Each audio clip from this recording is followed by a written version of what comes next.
안녕하세요. 환갑을 바라보고 있는 마음 많은 젊은 남자입니다. 요즘 환갑이라도 저보다도 나이가 드신 분들과 지내서 그런가 막내의 마음으로 젊은 사람처럼 살고 있습니다. 제 자랑을 조금 해도 되겠습니까? 저는 소식적 꽤나 인기가 많았습니다. 지금이야 남자답게 생겼지만 어렸을 땐 예쁘장하게 생겨서 인기가 참 많았죠. 특히 연상 누님들에게 인기가 많았습니다. 귀여웠는지 누님들이 참 좋아했거든요.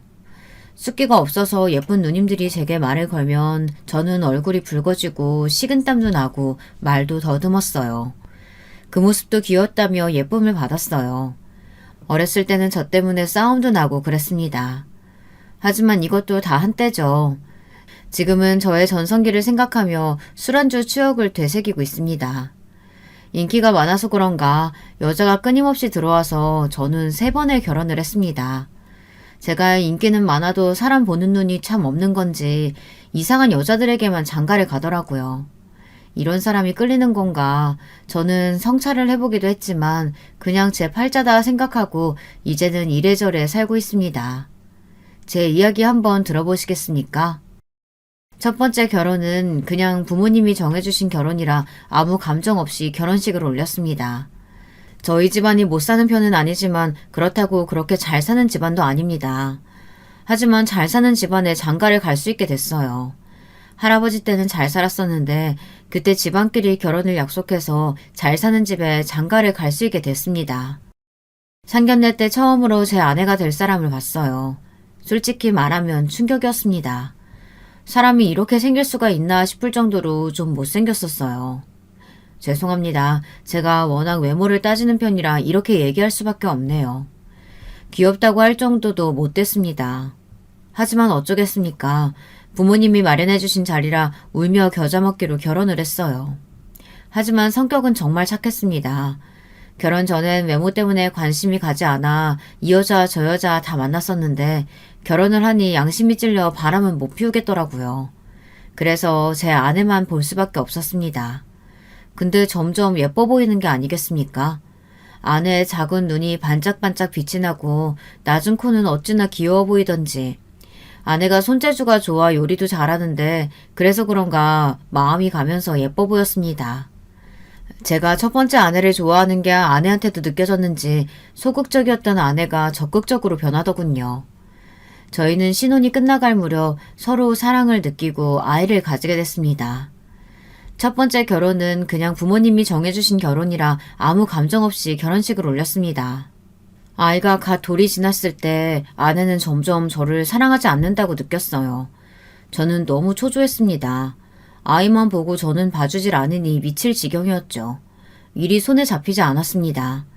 계속 아내를 생각하느라 실수를 했고 결국 사장님이 하루 정도는 쉬라며 휴가를 주셨습니다. 제가 얼마나 아내를 생각하는지 아시겠죠. 말도 없이 저는 집에 갔고 근데 웬걸 제 눈을 의심했습니다. 아내는 웬 남자랑 함께 주방에서 껴안고 있었어요. 그것도 못생긴 남자랑요. 저는 아내를 불렀습니다. 그 못생긴 남자를 보고 웃고 있던 아내는 저를 보자 놀란 얼굴로 굳고 말았어요. 저는 그 표정을 보고 심장이 떨어지는 줄 알았습니다. 그 느낌 아시나요? 좋아하는 사람이 나보다 못난 사람을 좋아한다고 했을 때 느껴지는 자존감이 떨어지는 느낌 아십니까? 정말 처절했습니다. 아내는 놀라 잘못 본 것이라고 애써 웃더라고요. 그 못생긴 남자는 아내의 옆에 있었는데도 말이죠. 너무 어처구니가 없어서 웃음만 나왔습니다. 웃다가 아내 앞에서 울었습니다. 어떻게 그럴 수 있냐고 소리를 쳤어요. 그렇게 제 첫 번째 결혼 생활은 끝이 났습니다. 저는 아내가 다시 돌아올 생각만 있다면 다시 결혼 생활을 유지할 생각이었는데 아내는 더는 저를 사랑하지 않는다며 그 남자를 택했어요. 아이도 아내가 양육하기로 했고 저는 혼자가 되었습니다. 제 첫사랑과 첫 결혼은 그렇게 마무리가 되었어요. 그 남자는 미국에 살고 있어서 딸과 아내는 미국으로 이민을 간다고 하더군요. 그 뒤로 첫 번째 아내와 딸은 볼 수가 없었습니다. 그날 이후 저는 충격을 많이 받아서 저는 회사도 그만두고 집에서 찝거를 했습니다. 아내가 미안해서 그런지 낡은 아파트를 제게 줘서 저는 그 돈으로 먹고 살 수는 있었죠. 오히려 다행일까요? 건물주가 되었지만 기쁘지 않았습니다. 하지만 돈은 제게 기쁨을 주었죠. 시간이 지나면서 아무것도 안 해도 들어오는 돈으로 저는 술만 진탕 마셨습니다. 자주 가는 술집이 있었는데 거기서 제 두 번째 아내를 만나게 됐습니다. 두 번째 아내는 꽤나 예쁘게 생긴 연상이었어요. 한번 갔다 오긴 했지만 저도 갔다 온 놈이라 그런 건 신경이 쓰이지 않았습니다. 두 번째 아내와는 꽤나 오래 만났습니다. 결혼식은 올리지 않고 혼인신고만 했습니다. 부모님의 반대가 있어서 결혼식은 올리지 못하고 그냥 제가 홧김에 혼인신고를 했거든요. 하지만 정말 인생 신중하게 살아야 한다고 다시 한번 느꼈습니다. 3번 결혼을 했다고 했죠. 그럼 당연히 두 번째와도 좋지 않게 끝났겠지 않습니까? 두 번째 결혼은 생각보다 오래 갔지만 다른 이유로 헤어지게 됐습니다. 첫 번째 결혼 이후 한 번 되어서 그런지 두 번째 재혼 때는 마음을 다 내어주지는 않았습니다. 대신 아내가 저를 많이 좋아했어요. 처음에는 저도 많이 좋아했습니다.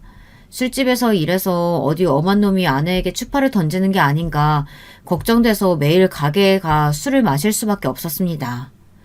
저는 그 일을 그만두고 그냥 월세 받아먹으면 안 되겠냐고 말했지만 아내는 자기는 일을 해야 행복하다며 그만둘 생각이 없다고 했습니다. 어느 날 한 남자가 저에게 오더니 주먹을 휘두르는 게 아니겠습니까? 저는 힘없이 쓰러지고 말았습니다. 놀란 아내가 손님에게 가다 말고 저를 부르더라고요. 여보! 순간 둘 다 아내를 쳐다봤습니다. 그놈은 제 두 번째 아내의 전남편이었어요. 저와 굉장히 다르게 생겼었습니다. 쌍꺼풀이 없는 눈매에 남자다운 인상을 가진 아주 우락부락한 남자였어요. 근데 웃기지 않습니까? 이제 자기 부인도 아닌데 돌아보는 게 어이가 없지 않나요? 저는 바로 반격을 했어요. 하지만 제 체격에는 불가능했습니다. 너무나도 쉽게 제압을 당했고 아내 복귀 부끄러울 정도로 한 번 더 세게 맞고 쓰러지게 됐어요. 저는 맞는 게 너무 억울했지만 상대가 되지 않으니 어쩔 수가 없었습니다. 말로 싸워야죠. 대체 무슨 이유를 때리십니까? 아이고 나 맞자고요. 싸우기는 무슨, 저는 덜덜 떨며 물어봤습니다. 이놈이냐? 네? 그게 무슨 소리예요? 니놈이 내 마누라 꼬셨냐고? 그놈은 저에게 아내를 꼬셨다고 하지 뭡니까? 서로 좋아해서 만나다 결혼을 한 건데 저는 그게 무슨 소리냐고 물었어요. 이 사람이 미쳤다고 생각했는데 정신 나간 건 제 두 번째 아내였습니다. 아내는 저와 만날 때 그놈과 결혼 생활을 하고 있었던 겁니다. 저는 당연히 몰랐고요. 저한테는 이혼을 했다고 해서 저희 집에 평일에 같이 살았거든요. 주말에는 자기 집에 간다고 하고 갔는데 알고 보니 주말 부부여서 아내는 본집에 들어갔던 거였습니다. 순간 머리가 띵해졌어요. 아내는 전 남편에게 사랑하는 사람이 생겨서 그만 놓아달라고 했고 전 남편은 지금 제 아내를 너무 사랑하지만 자기가 많이 사랑을 못 줄 것 같아 이혼을 받아들였대요. 하지만 막상 저를 보니 화가 나서 때렸다고 했습니다. 저는 아내에게 큰 배신감을 느꼈지만 결국엔 저를 좋아해서 그렇게 했다고 하니 이해할 수밖에 없었어요. 그 이후 저희는 앉아서 술을 마시게 됐습니다.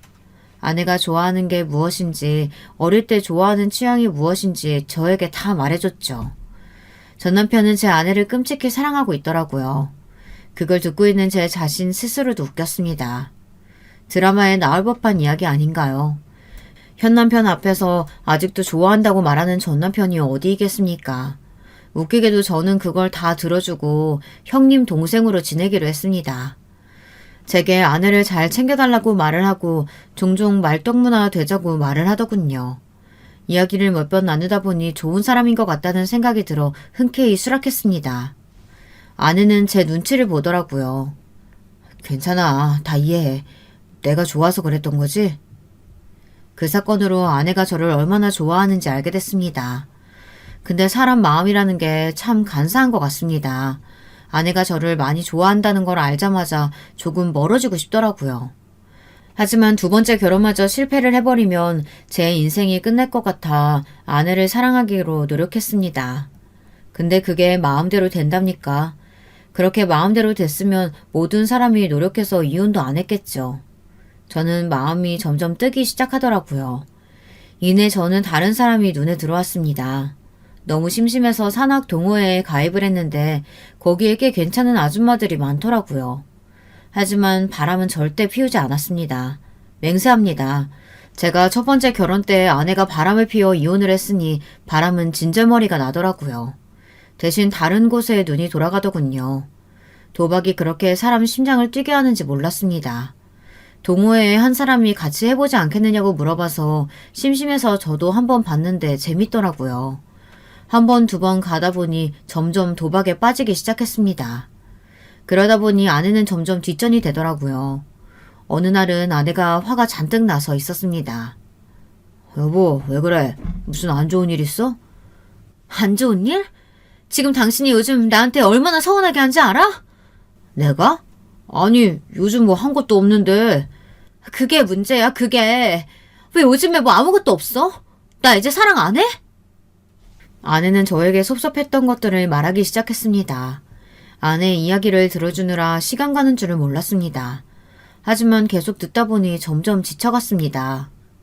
힘들어? 나는 얼마나 힘들겠어. 당신 보고 이혼했는데 이러는 게 어딨냐고. 제가 이혼을 하라고 한 것도 아니고 저는 아내가 이혼을 했다고 생각해서 서로 만났는데 그게 제 잘못입니까? 따지고 보면 제가 피해자 아닐까요? 뭐? 내가 이혼하라고 했어? 나는 당신이 이혼했다고 해서 만난 거지. 만약 결혼 생활하고 있다고 했으면 만나지 않았을 거야. 제 말을 듣고 아내는 말을 너무 심하게 한다고 화가 나서 안방으로 들어갔어요. 아내의 우는 소리가 들렸지만 전 약속이 있어서 나와야 했습니다. 제가 너무 심하게 얘기를 했나요? 저는 아무리 생각해도 맞는 말만 한 것 같아서 아내가 왜 화가 났는지 모르겠더라고요. 그날도 어김없이 도박을 즐기러 갔습니다. 계속 이런 일이 반복되다 보니 어느새 돈이 없어지고 말았어요. 하지만 그만두지 못하고 도박에 점점 빠지기 시작했습니다. 그러다 저는 건물도 날리고 돈도 날렸어요. 아버지에게 말씀을 드려볼까 생각도 했지만 염치가 있지 꾹 참았습니다. 저는 아내에게 이야기를 하지도 않고 돈만 계속 나갔어요. 그러다 결국 아내가 알게 되는 날이 왔습니다. 당신 건물 팔았어? 그 돈은? 어디에 못 쓴 거야? 저는 사실대로 말할 수가 없었습니다. 그냥 사업을 하나 한다고 팔았다고 했어요. 그리고 저는 아버지를 찾아가 돈을 빌려달라고 했어요. 아버지는 아무 말 없이 돈을 줬습니다. 갚지 않아도 된다며 정신 차리고 살라더군요. 혼자 제발 저려 뭔가 아시나 했지만 아버지는 모르는 눈치였습니다. 저는 정신 차리고 도박에 손을 떼려고 했는데 이 중독이 어쩔 수 없나 봅니다. 또 그 돈으로 도박을 했고 다 날렸어요. 결국 아내는 알게 됐고 아내는 뒷목을 잡고 쓰러졌습니다.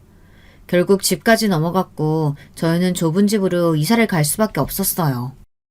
그 이후로는 정신을 차려서 도박에 손대지 않았어요. 아내가 이혼을 할까 걱정했는데 오히려 아내는 걱정 말라며 자기가 다 벌어서 오겠다고 했습니다. 그 순간 아내는 제게 신 같은 존재가 됐습니다. 그날 이후 저는 아내가 오기만을 기다렸고 아내가 좋아하는 반찬, 국 등 집밥을 준비했습니다. 하루 이틀 그렇게 시간이 지나고 아내가 제게 이런 말을 하더군요. 일할 생각은 없어? 혼자 하려니까 너무 힘들다. 심장이 덜컥 내려앉았습니다. 저도 일은 해야겠다 생각했지만 몇 년을 쉬어서 무슨 일을 해야 할지 막막했거든요. 구해봐야지. 아내는 아무 말 없이 밥을 먹었어요. 그때 아내가 눈물을 흘리는 겁니다. 저는 두려웠어요. 혹시 나를 떠나가려는 게 아닌가. 제가 왜 그러냐고 묻자 그냥 슬픈 일이 있어서 눈물을 참을 수 없다고 나중에 얘기해준다고만 말하고 말해주지 않았어요. 그리고 아내는 주말에 친구를 보러 가야 돼서 집을 비워야 된다고 말했습니다. 그때 눈치를 챘어야 했어요. 다들 눈치챘나요? 주말은 무슨 날이었죠? 네, 아내는 전남편과 주말 부부였죠. 아내는 전남편을 만나러 갔던 겁니다. 어떻게 알았냐고요? 아내가 다 얘기해줬습니다. 운 이유도 저에게 너무 미안해서 울었다고 하더라고요. 처음에는 그 전남편에게 화가 났습니다. 호영호재하자며 먼저 말했으면서 이렇게 뒤통수를 치나 생각을 했었는데 아내가 행동을 잘못했다더라고요. 생각해보면 혼자서 좋아서 이혼하고 막상 살아보니 아닌 것 같아 다시 돌아가고 싶은데 또 그렇다고 저를 사랑하지 않는 건 아니고 뭐 이런 상황 아니겠어요? 혼자 드라마를 찍더라고요. 하지만 아내의 결말은 행복했습니다. 결국 전 이혼을 당하고 아내는 다시 전 남편에게 돌아갔죠. 그렇게 저의 두 번째 결혼 생활은 끝이 났습니다. 우여곡절 많은 일이 있었습니다. 다행히 취직이 돼서 한 직장에 오래 다니게 됐고 어느새 40 중반이 되었어요.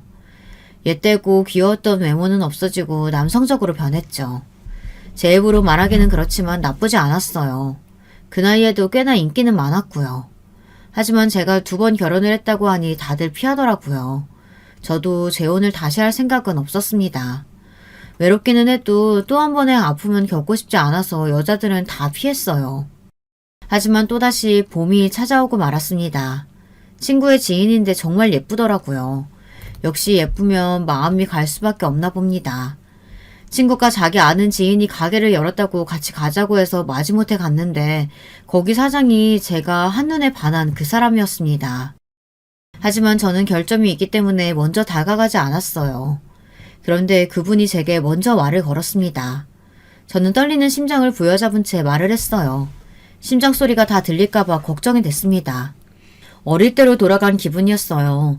그 시절 좋아했던 누나에게 고백을 하고 싶은데 할까 말까 고민하며 떨리는 마음을 진정시키고 먼저 말을 거는 그런 느낌이었습니다. 저희는 그렇게 몇 번 더 만나게 됐고 어쩌다 보니 결혼 얘기도 나오게 됐어요. 제가 제일 걱정하는 그날이 오고 말았죠. 제 모든 치부를 말하는 날이 오게 되었습니다. 다행히 제 얘기를 듣고도 아무렇지 않다고 오히려 저를 안으면서 고생 많았다고 말하더라고요. 저는 이 여자가 저의 마지막 여자가 되어줄 거라고 확신해 프로포즈를 했습니다. 세 번째 아내는 일찍이 부모님을 여의고 남은 가족도 없었죠. 저희 부모님에게만 허락을 받으면 됐습니다. 다행히 아버지는 제 아내를 마음에 들어 했고 어머니는 아버지가 좋다고 하니 결혼을 하라고 했어요. 저는 마지막 결혼이다 생각하고 앞으로 가정적인 남자가 되어야겠다고 다짐을 했습니다. 남들이 부러워하는 가족이 되는 게 제 꿈이 되었어요. 신혼을 즐기다 1년 뒤 저희는 아이를 가지게 됐습니다. 이 결혼 생활은 성공적이라는 생각을 했죠. 그런데 저희 어머니와 아내의 사이가 좋지 않다는 걸 깨달았어요.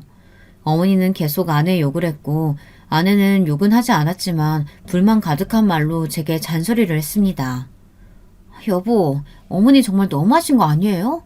아니 계속 나만 시켜. 동서만 임신했어? 나도 임신했는데 동서는 배가 더 부르다고 쉬라고 하고 나는 아직 배 안 불렀다고 나한테만 일 시키고 이러면 뭐해요. 매일 한숨 쉬면서 그러면 안 된다고 장소리 하는데 당신이 좀 말려봐요. 저는 아내의 말을 듣고 어머니에게 조심스럽게 말을 꺼냈습니다. 어머니, 제 처가 임신 중이라 일하는 건 좀 힘들 것 같은데 제가 대신할게요. 처음에는 한 소리 하려다 아내에게 괜히 불똥이 튈까봐 제가 대신한다고 했습니다. 아내를 많이 생각하지 않았나요? 저는 제 말에 스스로 만족하며 참 좋은 남편 역할을 했다고 생각하는데 어떤가요? 하지만 어머니는 남자는 집안일이 아니라 바깥일을 해야 한다며 알아서 생각하면서 시킨다고 말하더라고요. 어머니, 왜 그렇게 싫어하세요? 결혼은 허락하셨잖아요. 내가 너 처음에 이혼당하고 점집 찾아가서 물어봤더니 너는 결혼할 팔자가 아니래. 결혼해도 여자 보는 눈이 없어서 다 이혼당한다고. 그러니 내가 지금 좋아할 수가 있겠니? 아이, 우리 어머니 왜 또 그런 이상한 소리 듣고 오셨어. 이번에는 다를 거예요. 저 예쁘게 봐주세요. 그럼 왜 결혼을 허락하셨어요? 너희 아버지가 좋다고 하니 나도 좋다고 했지. 그 고집 어디 가니? 내가 뭐 한 소리 해봤자 무시하는데 내가 무슨 힘이 있다고. 그러지 마시고 그런 말 그냥 흘러들으시고 며느리 좀 예뻐해 주세요. 괜히 어머니 때문에 저 또 이혼당하는 거 아니에요? 어머니는 제 말을 듣고 놀라 그럴 수 있겠다며 앞으로 잘해줘야겠다고 했어요. 어머니가 귀가 얇으셔서 다행이라 생각했습니다. 그렇게 어머니와 아내 사이의 갈등은 없어졌다고 생각했는데 한 가지가 아니더라고요. 어머니는 말만 잘해준다고 했지 여전히 제 아내를 못살게 굴었고 그런 아내도 지지 않겠다며 어머니에게 대들었어요. 중간에서 저는 이러지도 못하고 저러지도 못한 채 이야기만 들어줄 뿐이었죠. 중간에서 잘해야지 마음먹었지만 쉽지 않더라고요. 여자들 사이에 끼어있는 게 얼마나 괴롭던지 고래 싸움에 새우등 터지는 게 딱 제 상황이었습니다. 하루는 아내가 이렇게는 못 살겠다며 시댁에 좀 다녀야겠다고 혼자 가버리는 겁니다. 저는 겁이 나서 바로 아내를 따라갔어요. 아내는 비장한 표정으로 심호흡을 하며 부모님 집으로 가더라고요. 어머님, 아버님, 죄송합니다. 먼저 한마디 하겠습니다. 아내는 당차게 어머니 손을 잡고 식탁으로 데려갔습니다. 어머님, 저한테 왜 그러세요? 제가 어머님한테 뭐 잘못한 거 있어요? 왜 저를 못 괴롭혀서 안달이세요? 아니, 말하는 것 좀 봐. 너 어른한테 누가 그렇게 버르장머리 없이 대해달라고 했니? 부모님이 그렇게 가르치던? 어머니! 둘 사이에 저는 무서웠습니다. 둘 다 장난이 아니었거든요. 아버지는 힘이 없으신지 누워서 듣고만 있었습니다. 죄송합니다. 부모님이 일찍 돌아가셔서 배우지 못했나 봐요. 아내의 말에 저는 한숨만 나왔습니다. 조금만 숙이고 들어가면 될 텐데 그게 뭐가 어렵다고 그렇게까지 대드는지 이해할 수가 없었죠. 다들 제 아내가 이해가 가나요? 저 이제 여기 안 올 거예요. 저도 힘들어요. 동서랑 똑같이 대해주시던지 아니면 저 찾지 마세요. 어머니와 아내는 사이가 틀어졌어요. 가운데에서 잘 풀어보려고 노력을 했지만 잘 되지 않았습니다. 하지만 다행히 몇 달 뒤 아내가 어머니께 사과를 했고 어머니도 심했다고 생각하셨는지 아내에게 사과를 하셨죠. 하지만 여전히 어머니는 아내를 못마땅하게 봤습니다. 아내 앞에서는 그러지 않았지만 제 앞에 있으면 아내 욕을 했어요. 봐라, 저렇게 성격이 세니까 이혼을 당할 수도 있는 거지. 너 항상 조심해라. 어머니는 아직도 그 말을 믿으셨어요. 하지만 아내가 아들을 낳자마자 어머니는 바로 달라지셨어요. 아들을 낳았다며 좋아하셨죠. 어찌나 다르던지 제 어머니지만 무섭더라고요. 아버지는 딸을 원하셨는지 실망하는 눈치였지만 아내에게 수고했다며 돈 봉투를 주더라고요. 제가 챙겨드리지 못하고 늘 받기만 해서 미안하더라고요. 이 나이가 다 되도록 용돈 두둑히 못 드려 죄송했습니다. 나중에 꼭 효도를 해야지 했지만 아버지는 그리고 얼마 안 가 돌아가셨어요. 근데 아버지가 이상한 소리를 하시고 돌아갔습니다. 아버지가 돈을 조심하라고 하시더라고요. 그리고 제 아들에게 잘하라고 하더군요. 제가 도박으로 돈을 날려 아버지가 제 걱정이 많이 되었나 봅니다. 돌아가시기 전까지 그런 말을 하는 걸 보면 제가 아버지께 참 못난 짓만 한 것 같다는 생각이 들었습니다. 아이고, 이것 봐라. 눈 똑바로 뜨면서 대드는 게 잡아먹겠다, 잡아먹겠어. 아버지가 돌아가셔서 힘들었지만 제겐 새로운 가족이 생겼으니 정신 차리고 열심히 일해야 했어요. 어렸을 때 철없었을 때 했던 행동들을 떠올리며 반성하고 착실하게 살았습니다. 아내와도 잘 지냈어요. 어머니도 그런 모습을 보고 이혼할 일 없다고 생각하셨는지 아내에게 예전보다는 더 잘 대해주는 것 같았습니다. 그렇게 저의 결혼 생활은 행복했습니다. 행복하게 끝이 난다면 얼마나 좋겠습니까? 고생 시작은 지금부터였어요. 저는 제가 잘하면 아무 문제 없을 거라고 생각했습니다. 하지만 2번 한 결혼 때문인지 이혼할까봐 두려워서인지 아내 주변에 남자가 보이면 그렇게 의심을 했습니다. 하루는 회사 회식을 아내 가게에서 한 날이 있었는데요. 저희 회사에 꽤나 깔끔하게 생긴 사람이 있는데 그 사람이 저희 아내를 힐끔 쳐다보는 겁니다. 아내는 아무것도 모르는 눈치였어요. 저는 신경이 쓰여 계속 그쪽이 신경에 갔고 아내에게 제가 다 할 테니 들어가 있으라고 말했어요. 하지만 아내는 회사 사람이니 잘 보여서 나쁠 거 없다며 손님에게 그런 민폐를 끼칠 수 없다고 계속 서빙을 하는 겁니다. 저는 불안해서 계속 술을 마셨습니다. 계속 마시다 보니 취하게 됐어요. 저는 술에 취해 집에 들어가 괜히 아내에게 한 소리를 했습니다. 당신은 왜 이렇게 끼를 부리고 다녀? 해서는 안 된 말을 하고 말았죠. 아내는 어이없다는 듯이 제게 다시 물었습니다. 무슨 소리야? 끼를 부린다니. 또 뭐라고 하려고? 왜? 어머니가 그렇게 말씀하셔? 어머니 이제 나 좋게 보시는 줄 알았는데 아닌가 보네. 근데 갑자기 어머니 얘기가 나오더라고요. 거기서 어머니 얘기가 왜 나와? 그럼 뭐 때문에 끼 부린다는 건데? 아니 당신이 아까 끼 부렸잖아. 왜? 나보다 그 남자가 더 어려 보여서 바람이라도 피워보려고? 뭐? 지금 바람이라고 했어? 내가 그런 거 할 사람으로 보여? 됐어, 비켜.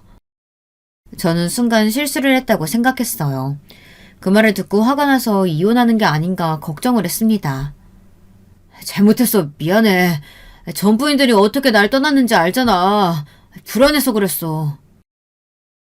아내는 다음부터 말도 안 되는 얘기 꺼내면 집을 나가겠다고 했어요. 그래서 저는 참아야 했습니다. 하지만 참으면 참을수록 불안은 더 커져갔습니다. 그런데 언젠가부터 아내가 매일 바쁘다고 어디론가 가는 게 아니겠습니까?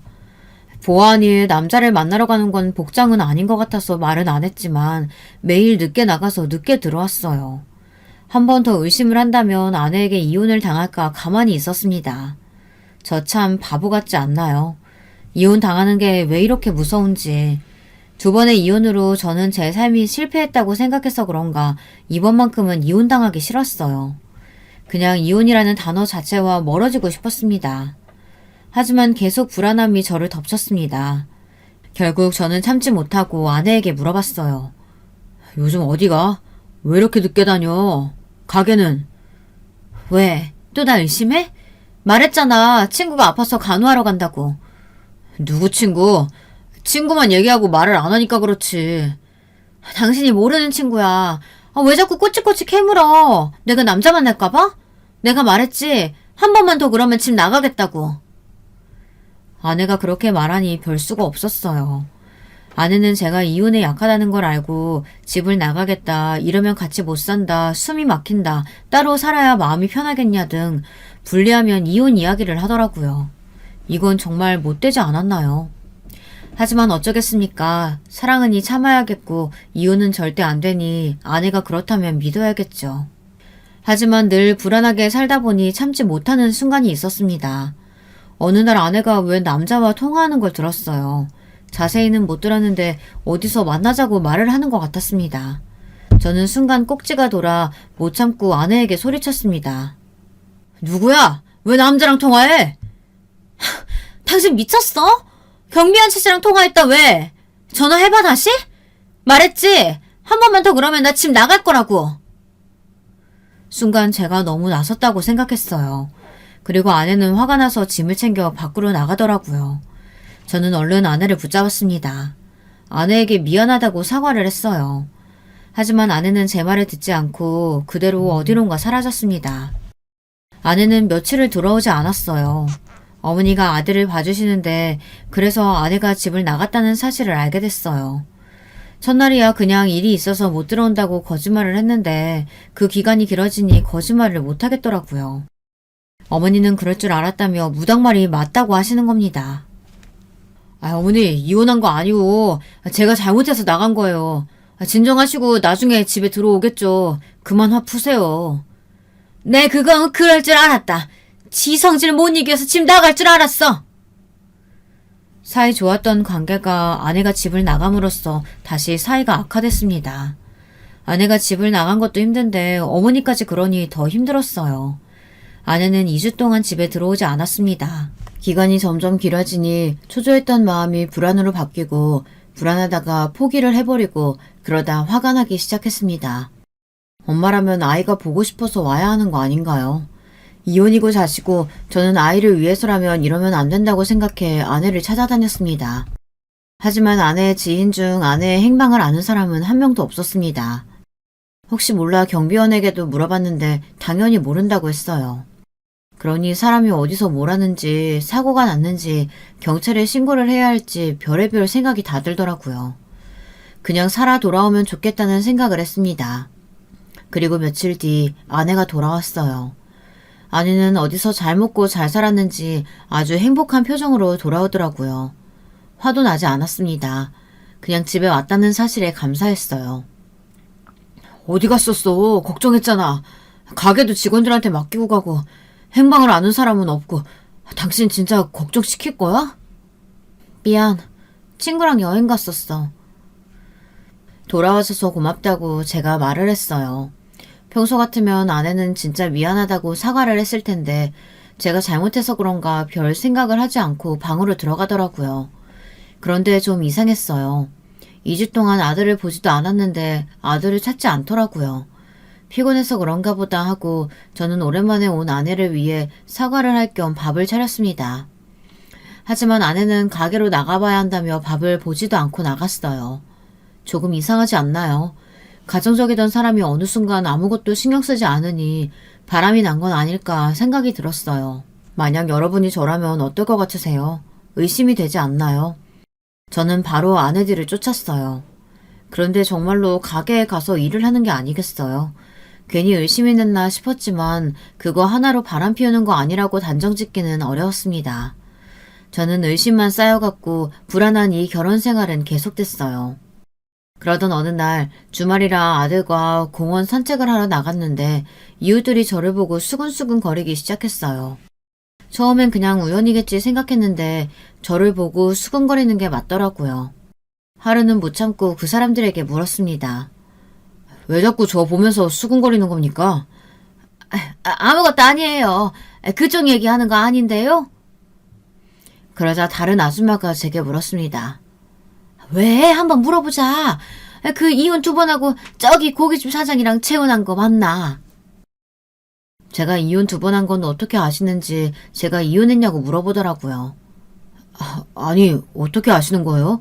제가 말하고 다닌 적도 없는데 누구한테 들었어요? 아니, 나는 뭐 여기저기 동네 아줌마들한테 들었지. 이 사실을 아는 사람은 전부인과 저 아내, 제 가족들인데 어머니와 절대 그런 얘기를 한 적이 없을 거고 아내밖에 말할 사람이 없는데 아내가 어디 가서 이런 얘기를 할 사람이 아니라는 생각이 들어 다시 물었습니다. 대답은 똑같았어요. 하지만 어떤 아줌마인지 알아냈어요. 저는 그 집으로 찾아가 물어봤습니다. 그 아줌마는 또 다른 아줌마에게 들었다고 했습니다. 아줌마들의 소문이 어찌나 빨리 퍼지던지 소문의 근원지를 찾기란 서울 가서 김서방 찾기였습니다. 결국에는 소문이 어머니 귀에 들어갔어요. 어머니는 그 소문을 말한 사람 머리채를 잡으며 소란을 피우셨고 결국에는 누가 말았는지 알게 됐습니다. 경비원이 저에 대해 말하고 다녔던 겁니다. 그런데 경비원이 어떻게 알았을까요?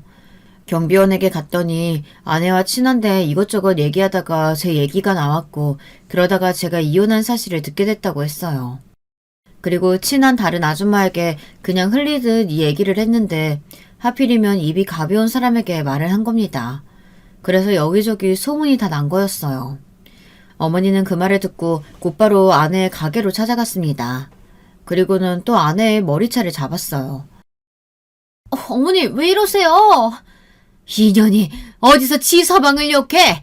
이혼했다고 말은 왜 하고 다녀? 네 남편 욕되게 하고 싶어? 미쳤다고 입을 함부로 놀려? 무슨 소리세요? 이거 놓고 얘기하세요. 저는 어머니를 말렸습니다. 어머니는 분에 풀리지 않았는지 아내를 노려보며 얘기를 했어요. 나는 내 새끼 이혼 2번 해도 욕한 적도 없고 어디 가서 하소연한 적도 없는데 감히 네가 떠들고 다니니? 아내는 처음엔 모른 척 잡아댔지만 어머니의 성화에 못 이겨 사실대로 말했습니다. 아내는 그냥 가볍게 경비원에게 말했는데 그렇게 소문이 날 줄 몰랐다며 잘못했다고 빌었어요. 아내가 말했다는 게 충격이기는 했어요. 이혼 때문에 힘들어하는 걸 알면서도 그걸 가볍게 얘기했다는 것 자체가 저에게는 상처였습니다. 하지만 어쩌겠습니까? 이혼한 사실은 변하지 않는데요. 여러분 같으면 어쩌겠어요? 화를 낼까요? 아니면 참고 넘어갈까요? 저는 화를 내는 것도 지쳐 아무 말 없이 집으로 갔습니다. 그 일이 있고 나서 저희 부부 사이는 점점 멀어져 갔어요. 저는 이제 아무래도 상관없다는 식으로 아들만 바라봤습니다. 그런데 또 저를 보고 수근수근 거리더라고요. 너무 억울해서 소리쳤습니다. 그래요. 저 이혼 2번 했습니다. 제가 못나서 이혼당했어요. 둘이서 얘기하지 말고 앞에서 물어봐. 그러자 이웃들은 당황해 저에게 말을 해줬는데 글쎄 제 이혼 얘기가 아니고 다른 얘기더라고요. 저는 그 이야기를 듣고 잠을 잘 수가 없었습니다. 아내에게 물어볼까 말까 수많은 고민을 했어요. 이웃은 제게 이렇게 말했습니다. 아니 그게 아니라 민수 엄마가 요즘 여기저기 돈 빌리고 다닌다고 해서. 돈을 빌릴 리가 뭐가 있겠습니까? 저한테 얘기도 안 하고 돈 쓸 일이 뭐가 있을까요? 요즘 아내가 통화도 자주 하고 집에 와도 피곤하다고 자고 저와 얘기도 잘 안 하는 이유가 돈과 관련이 되어 있을까? 저는 확신하고 싶지 않았습니다. 아내가 바람을 피우다니 젊은 남자일까요? 그래서 돈이 필요해서 여기저기 빌리고 다닐까요? 제 인생은 참 서글퍼지더라고요. 하지만 이번에는 진실을 알기 싫어 그냥 넘어가기로 했습니다. 아내가 바람 피우는 장면을 보기도 싫고 제게 걸리지 말고 그냥 알아서 바람 피우다 관계가 끝나기만을 기다리고 있었습니다. 생각을 안 하려고 해도 안 할 수가 없더군요. 하지만 이혼은 죽어도 하기 싫어 혼자 소가리만 하고 참았습니다. 하지만 결국 바람 상대를 찾고 말았습니다. 알고 나니 정말 인생이라는 게 다 돌아오는 거더군요. 출장에 가야 해서 아내에게 이야기를 했더니 아내 표정이 밝게 변하더라고요. 정말 씁쓸했습니다. 저를 좋다고 할 땐 언제고 이제 다른 남자를 찾아 저렇게 티를 내다니 참 미웠어요. 저는 이제 나이도 들고 배도 나와 싫은 가문입니다. 저 같아도 예쁜 사람이 저 좋다고 하면 넘어갈 텐데 아내도 젊고 잘생긴 남자가 있으면 넘어갔겠지 않습니까? 하지만 저희 집에 그 남자가 저희 집에만 오지 않았으면 좋겠다는 생각을 했습니다. 아니 이미 왔을 수도 있겠다고 생각했어요. 그러니 속이 좋지 않더라고요. 아내 얼굴을 보면 더 울렁거리는 것 같아 얼른 나왔습니다. 출장에 다녀온 후 경비원이 제게 말하더라고요.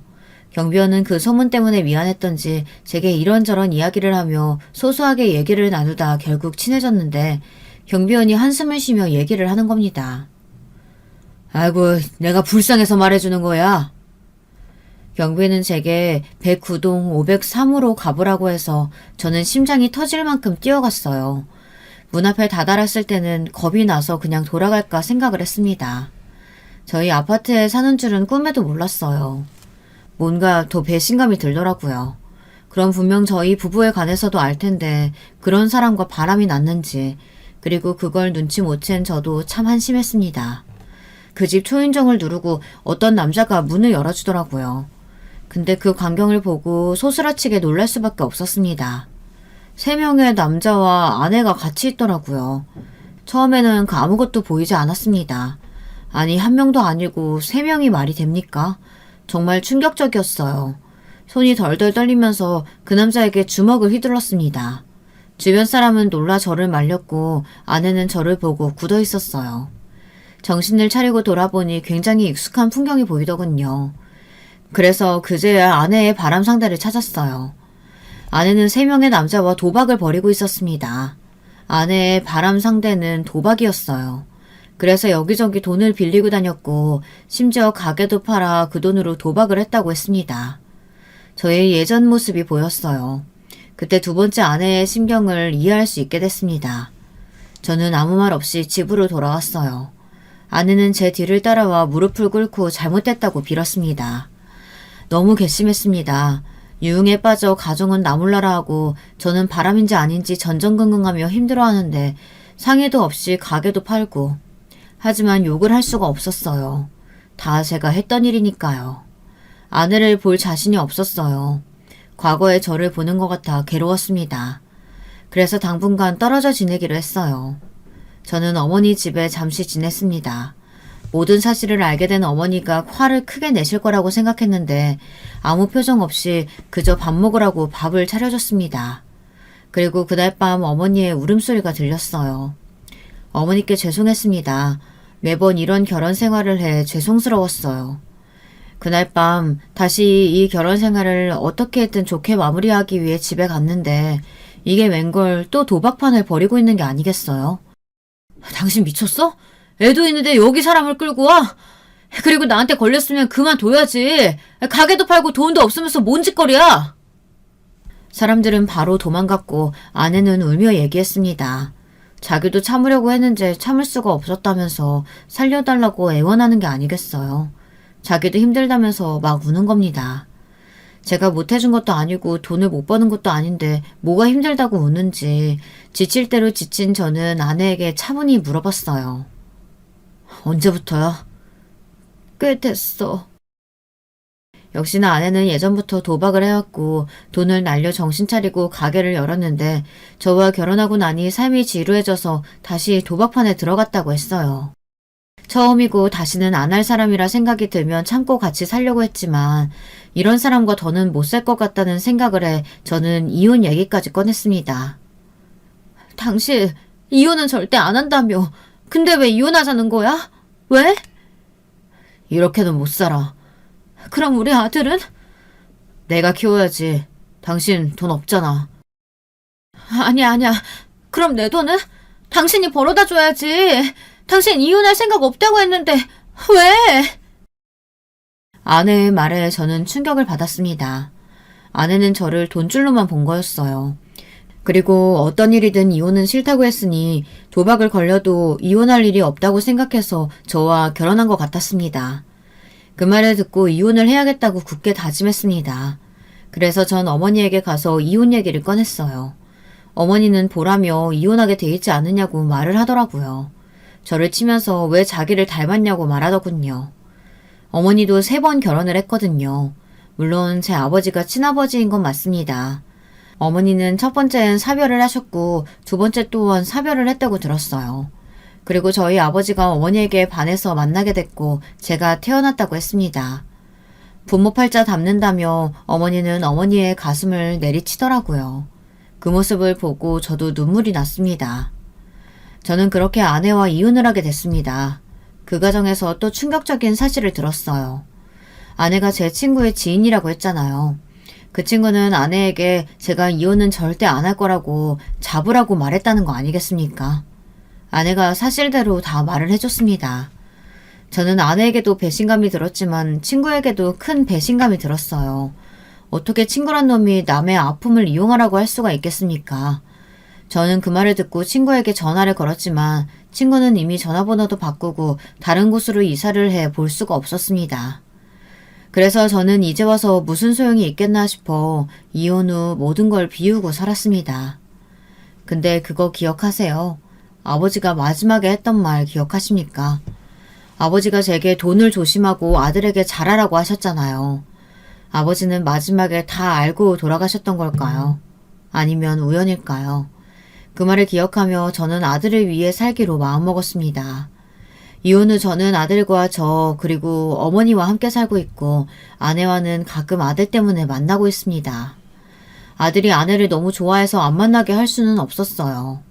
이제는 2번 다시 보고 싶지 않았지만 제 아들에게까지는 나쁜 엄마로 생각이 들게 하고 싶지는 않았습니다. 그런 모습을 보고 어머니는 그런 여자 왜 만나냐고 뭐라고 하시지만 어쩌겠습니까? 아들이 좋다는데. 저는 회사를 그만두고 예전부터 하고 싶었던 일을 시작했습니다. 뜬금없겠지만 요리를 못하는 편이 아니라 제가 반찬국 같은 음식을 만드는 걸 좋아해서 반찬 가게를 열고 싶었는데 우연찮게 기회가 와서 반찬 가게를 열게 됐습니다. 직원도 몇 명 있고 장사가 좀 잘 돼서 여유롭게 살 정도가 되었습니다. 환갑이 다 돼가니 인생이 피는지 장사가 아주 잘 되더라고요. 제 인생 참 기구하지 않습니까? 3번째 이혼으로 끝이 났지만 몇 번의 결혼 생활 덕에 인간이 되었고 아들을 만나 정신을 차렸으니 이제 이것이 제 팔자라고 생각하고 하루하루 열심히 살고 있습니다. 그리고 혹시 마지막으로 자랑하고 끝내도 될까요? 첫 시작과 마찬가지로 자랑으로 끝내고 싶네요. 저희 아들 이야기입니다. 저희 아들이 저를 닮아 아주 잘생겼어요. 지 엄마도 예쁘장하게 생겨서 사내 자식이 꼭 여자아이처럼 곱게 생겼습니다. 그리고 제 머리를 닮아 그런가 공부도 꽤나 하는 편이라 선생님에게 칭찬도 받고 상도 많이 받아오더라고요. 여자아이들에게도 인기가 많은지 선물도 좀 받아오고요. 마지막으로 아들 자랑을 좀 해보고 싶었습니다. 그럼 여기서 이야기를 마무리하겠습니다. 모두들 삶이 힘들다고 느낄 때 지치지 마시고 하루하루를 열심히 살아봅시다. 제 이야기 들어주셔서 감사합니다. 행복을 기원합니다. 우리는 살면서 한 번쯤은 타인에게 반드시 상처를 입히게 되어 있다죠. 그것을 피해갈 순 없다지만 주의해야 할 것은 그 상처를 너무 깊이 입히지 않도록 스스로를 조절해가며 살아야 한다는 거예요. 제가 인터넷 커뮤나 유튜브 구경하는 것에 맛이 들렸는데요. 특히 가족 이야기라고 한다면 거의 기상천외한 시댁 사연이 주로 눈에 들어오더라고요. 저희 시어머니 같으신 분은 또 없나 이런 생각을 하면서 괜히 시댁 사연을 뒤적거려 본 적도 있었네요.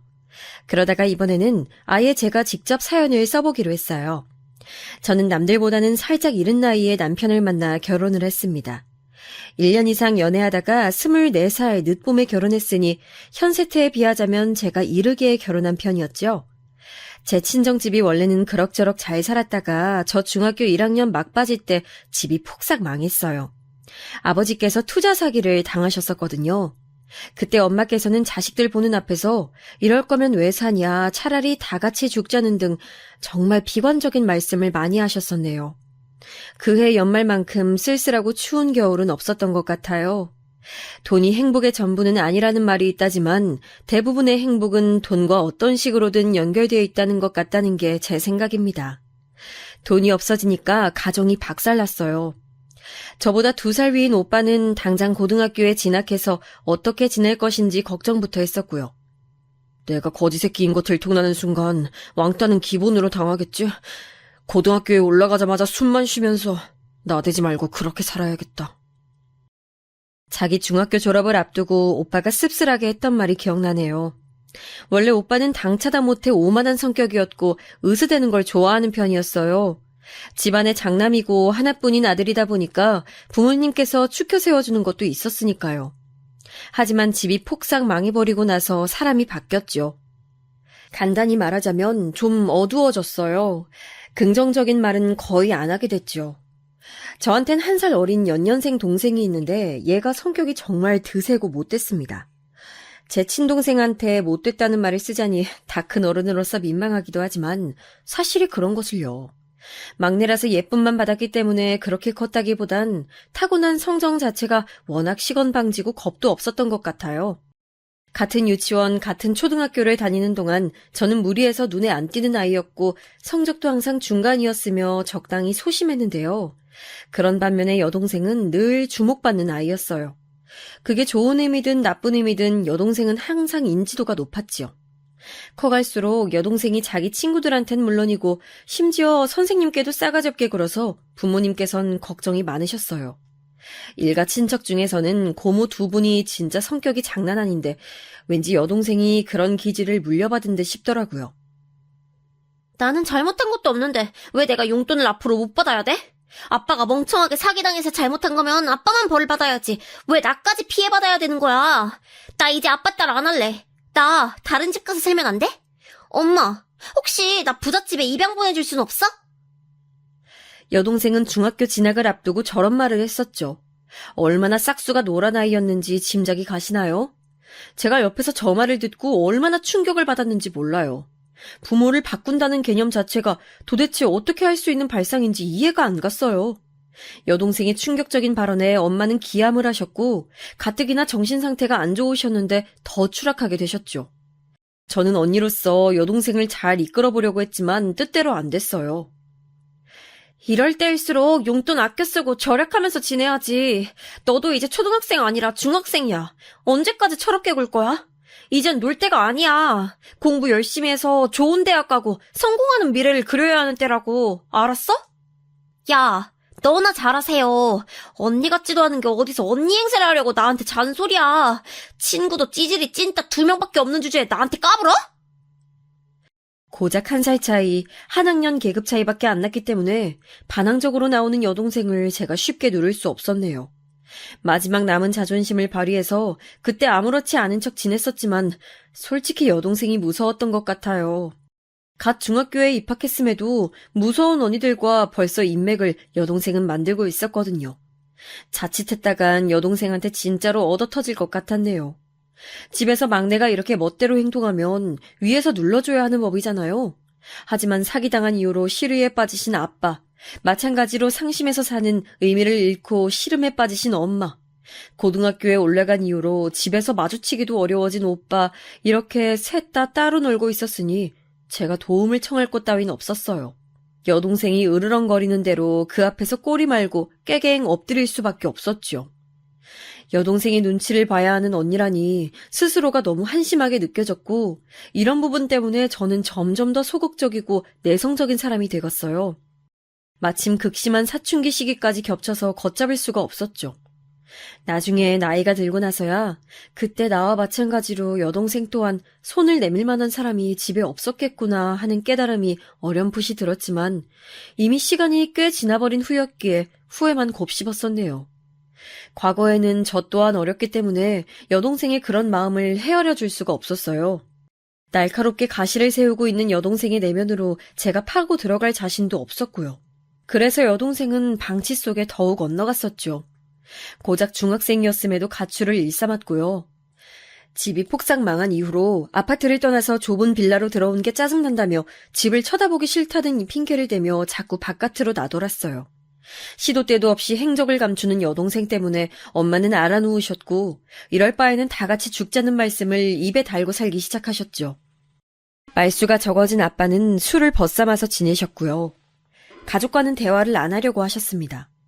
특히 여동생 때문에 엄마가 속상해서 미치겠다고 한탄을 하실 때마다 아빠는 꼴도 보기 싫다면서 집을 나가버리셨죠. 악순환의 연속이었어요. 오빠는 고등학교 재학 도중 학교에서만 하루 16시간을 있었고 집에서는 딱 잠만 잤습니다. 그것도 귀마개를 낀 채 말이죠. 아무것도 듣기 싫다는 의미였을 거예요. 그렇게 저희 가족은 소통이란 것을 완전히 잃어버리게 됐어요. 다 같이 둘러앉아서 시간을 보냈던 주말 저녁이 까마득하게 느껴지기 시작했죠. 오빠는 그럭저럭 괜찮은 대학에 들어갔고요. 자력으로 대학교를 다녔습니다. 자기가 돈 벌고 장학금 타내서 그렇게 생활했죠. 제가 고3 수험생이 되어 보니까 오빠가 얼마나 대단했던 줄을 깨닫게 됐어요.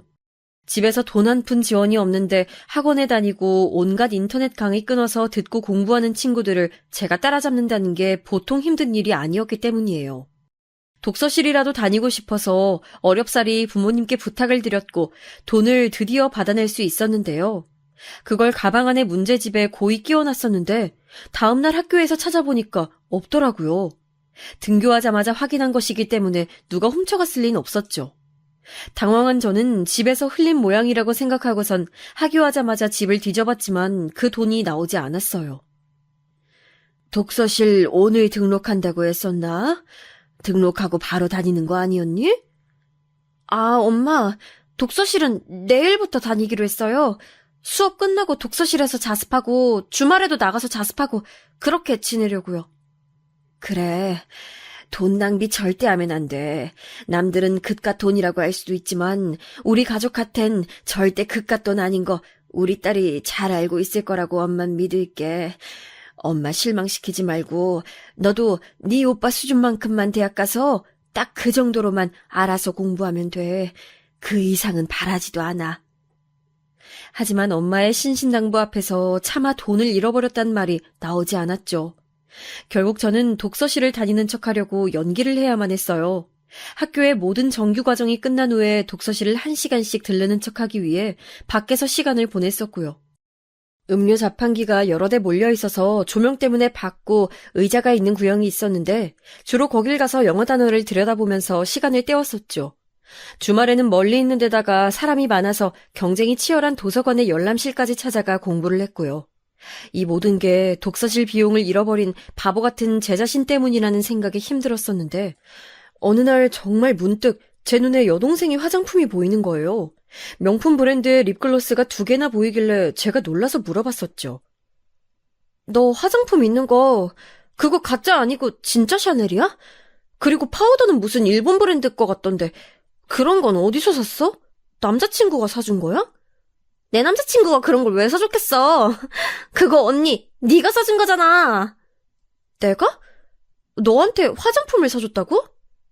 에이, 너 착각했네.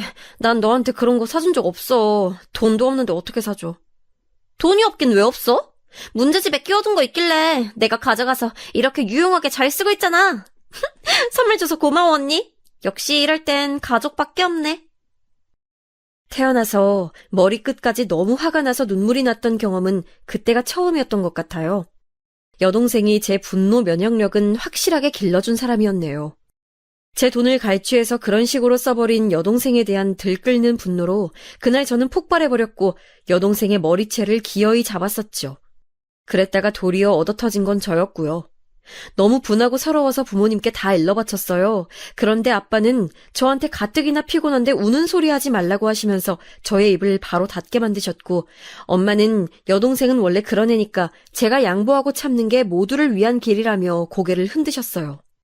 저만 터지는 울분을 끌어안고 결국 그 일을 넘겨야만 했네요. 아무도 제 편이 아니었으며 무엇보다 제 얘기를 들어주고 싶어 하지 않았다는 게 절망이었어요. 좁은 집에서 여동생과 한 공간을 쓰고 있다는 것 자체가 그날 이후로는 제게 고문처럼 느껴졌어요. 여동생은 저를 우습게 보는 것도 모자라서 괄시하고 있었으니까요. 얼른 오빠처럼 성인이 돼서 집을 나가는 게 낫다고 생각이 됐고, 대학 생활은 저의 꿈이 됐어요.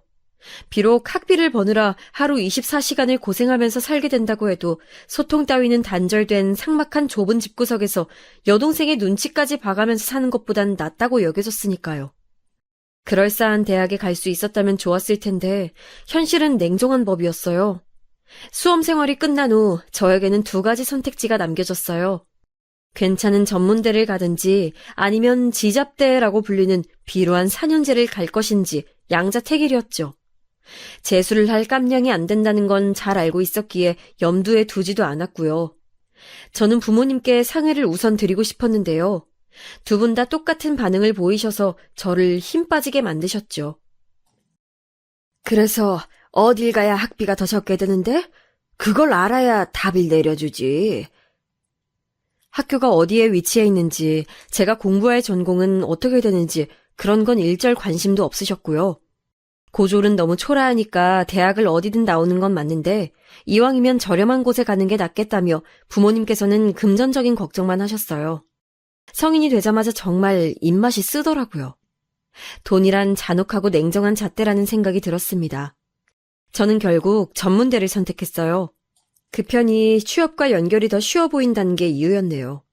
대학에 입학하자마자 부모님으로부터 받은 조언은 돈 아껴 쓰고 사치하지 말라는 것이었어요. 새 옷이나 새 가방은 허상에 불과하다면서 저에게 아르바이트로 버는 돈은 족족 학비랑 저금에만 쓰라고 하셨죠. 집안 형편이 안 좋음에도 여동생은 넘치는 화장품과 옷들을 보유하고 있었는데 성질 더러운 여동생 대신에 만만하고 내성적인 저에게 늘 훈계하시는 부모님이 서운했네요. 대학 생활에 낭만 같은 건 없었던 듯 싶어요. 왜냐하면 저에게 대학은 취업으로 가는 문 그 이상 그 이하도 아니었으니까요. 낭만을 즐기기에는 저는 너무 집에서 찌들 대로 찌든 생활을 해본 사람이었어요. 돈이 자본주의라는 게 너무 무섭게 느껴지기도 했었고요. 친구들은 갓 성인이 된 청춘을 즐기며 연애도 하고 멋지게 꾸미면서 지냈지만 저는 우중충한 날들을 보냈었죠. 지금은 너무 후회되는 부분이에요. 시간은 앞으로만 갈 뿐 뒤로 돌아갈 수가 없잖아요. 오늘의 나라는 존재는 내일이 된 순간 제 인생에서 다시는 만날 수 없는 존재가 되죠. 2번 다시 그때의 나날을 누릴 수 없다는 것도 모르고 전 그렇게 20대의 첫 페이지를 낭비하고 말았어요. 정보도 야망도 전부 다 부족했기 때문에 그저 학교 생활에만 충실하고 아르바이트만 성실하게 했을 뿐 다른 진로를 찾아보거나 공무원 시험을 알아볼 생각조차 못했었네요. 대학 졸업 후에 저는 전공을 따라서 작은 회사에 사무직에 들어갔고요. 정말 쥐꼬리만한 박봉을 받으면서 사회생활 첫 발을 떼었었죠. 힘든 나날의 연속이었고 불합리한 대우에 눈을 감아야 하는 수모가 이어졌어요. 제가 어린 나이에다가 경력도 없는 생신입이었으며 내성적인 여자애였으니 사무실 사람들이 보기에 얼마나 만만했을까요? 그러니까 마음껏 굴려먹었던 것이겠죠. 저는 그런 날들을 참으며 보낼수록 속에 많은 이야기가 쌓여갔어요. 달리 표현하자면 화병이라고도 할 수 있었겠네요. 속 시원히 제 얘기를 털어놓고 지낼 수 있다면 참 후련할 것 같다는 생각을 언제부턴가 하게 됐어요. 졸업 후에 대학 동기를 처음 만나는 자리에서 이런 얘기를 조심스럽게 꺼내봤더니 저한테 연애해보는 게 어떻겠냐고 하더군요. 남자친구가 생긴다면 든든한 아군이 생기는 거니까 분명 힘이 될 거라고 알려줬어요. 그 말을 들으니까 솔깃해져서 제 딴에는 엄청난 용기를 내어 남자 소개를 받아봤어요. 첫 연애가 그렇게 시작됐죠. 그리고 딱 반년 만에 차였어요. 제 인생의 첫 남자친구였던 그 남자가 저한테 이렇게 말했었죠. 착해서 끌렸는데 만나보니까 너무 재미가 없다고요. 말수도 적고 리액션도 적은 저 같은 사람이랑 있다 보니까 자기마저 무색무취의 인간이 되어가는 것만 같아서 헤어지고 싶단 말을 남겼어요. 그게 너무 상처였는데 한 달 정도가 지나고 나니까 저에게 조금 도움되는 발언이었다는 생각이 들더군요. 직설적으로 저의 문제점이 뭔지 알려준 셈이었으니까요. 다음에 연애를 하게 된다면 제 자신을 소극적으로 숨기기보다는 표현하는 것을 망설이지 말자는 다짐을 먹게 되었죠. 그러다가 누구의 주선도 없이 저 스스로 남자를 만나게 됐어요. 그 남자는 제가 새로 단골로 다니게 된 카페의 직원이었죠. 서비스업을 하는 사람이라 그런지 외향적이고 당찬 매력이 돋보여서 저도 모르게 시선을 자꾸만 보내곤 했었어요.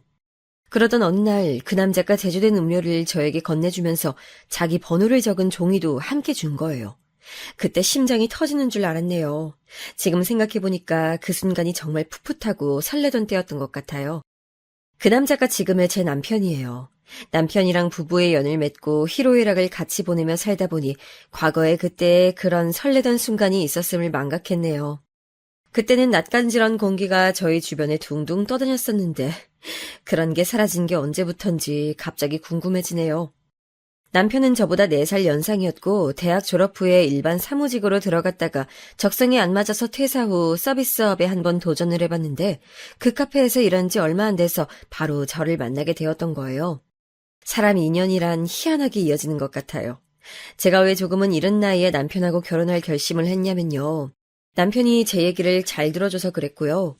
남들이 보면 그 무슨 황당한 이유냐고 그럴 수도 있겠지만 진심으로 전 그런 부분 때문에 남편하고 결혼하고 싶어졌던 거예요. 아무리 친한 친구들이라도 만나서 대화를 나누다 보면 제 얘기만 계속할 수는 없잖아요. 그리고 제 얘기를 듣는 척하면서 곧바로 자기 얘기 꺼내는 애들이 많았고요. 근데 남편은 아니었어요. 무조건 제 얘기 먼저 다 들어주는 게 우선이었고 제 감정을 1순위로 쳐줬어요. 제 안에 결핍을 채워준 게 바로 남편이었다는 거죠.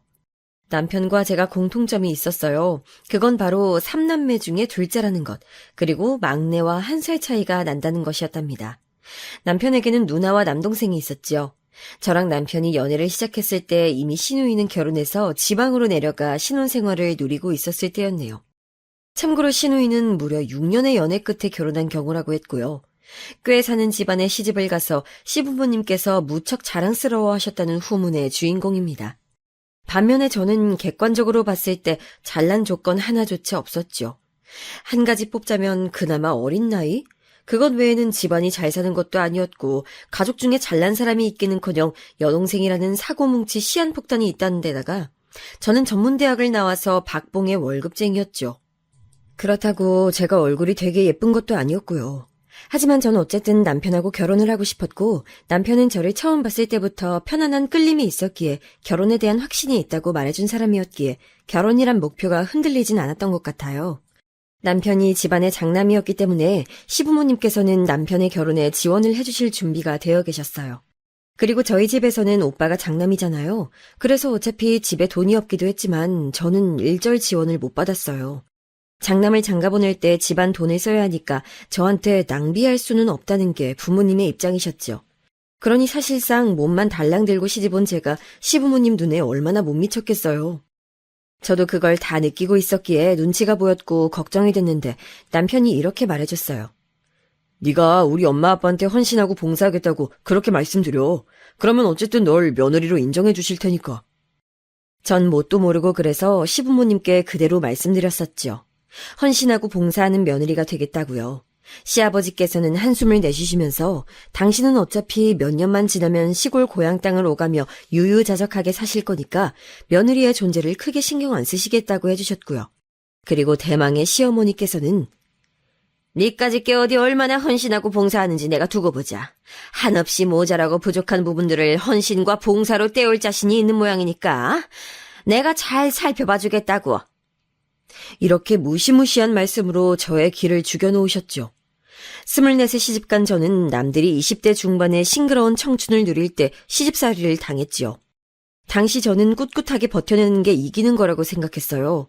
들장미 소녀 캔디처럼 밝고 씩씩하게 핏박에도 꺾이지 않는다면 시어머니께서 저를 진심으로 받아주실 거라고 여겼던 건가 봐요. 하지만 현실은 평일에는 직장에서 치였고 주말에는 시댁에서 치였죠. 황당한 건 이악 물고 버텼던 그 직장이 얼마 안 가서 망해버렸던 거예요. 25에서 제 경력이 끊겼죠. 일자리 잃고 나서 강제로 쉬던 기간에 저는 시어머니로부터 정신교육이라는 명목으로 혹사당했습니다. 무일푼으로 일하는 하녀 같았어요. 제가 인내심에 한계가 왔을 때 그 일이 터졌죠. 제 여동생이 사기 범죄로 구속됐어요. 아이돌 가수 팬들을 상대로 물품 사기를 쳤는데 중국 공장도 끼어 있어서 아주 골치 아픈 일이었고요. 이것 때문에 부모님이 뒤로 넘어가시고 결혼을 전제로 여자친구 만나고 있었던 오빠는 이별 통보를 받고 여동생은 끝까지 잘못한 거 없다면서 우겨대고 저희 집안의 민낯을 제대로 시어머니께 들키고 말았죠. 저는 그 사건 때문에 완전히 약점 잡혔어요. 고행이 이어졌죠. 그래도 여동생 때문에 하도 당하고 산 것의 내성 때문인지 시어머니께서 뭐라고 폭언을 하시든 눈물 한 방울 없이 매번 넘길 수 있었단 게 웃기고도 슬픈 점이네요. 26에 다시 직장을 구해 들어가려고 했는데 구직 과정 도중에 임신 사실을 알게 됐어요. 그러면서 컨디션이 계속 좋지 않아서 구직을 내려놓았고요. 임신 기간 보내고 딸을 낳고 정신없이 육아하다 보니까 다시 사회생활을 하기는 어려워졌죠. 초췌한 얼굴로 집안일을 하고 딸을 챙기고 남편 내조하고 시어머니께 달려가서 괜한 화풀이나 당하고 이런 생활을 반복하다 보니까 제가 어떤 사람인지조차 모르겠더라고요. 그냥 일상에 휩쓸려갔던 것 같아요. 남편의 남동생 서방님께서는 동갑내기와 결혼을 하셨는데요. 그러니까 동서가 저보다 나이가 많았죠. 동서는 미국에서 태어나 살다가 어렸을 때 한국에 온 사람이라고 했는데 그래서인지 괜히 당차 보이더라고요. 비화를 들어보니까 서방님께서 절절하게 애정공세를 퍼부은 끝에 결혼한 거라고 했어요. 저보다 나이가 많은데도 동서는 저에게 꼬박꼬박 형님이라고 해줬어요. 저는 동서라 부르기 민망해서 차라리 호칭을 생략했는데요. 동서가 어느 날 저한테 먼저 차라리 언니라고 불러주시겠냐고 물어왔죠.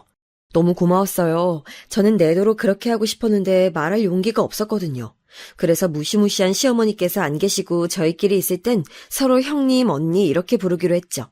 여자들끼리 유대감이 생긴 것 같아서 좋았어요. 저는 속으로 동서를 많이 동경하고 있었기 때문에 동서가 서방님이랑 미국에 들어가서 산다고 했을 때 서운한 마음이 컸어요. 부럽기도 했고요.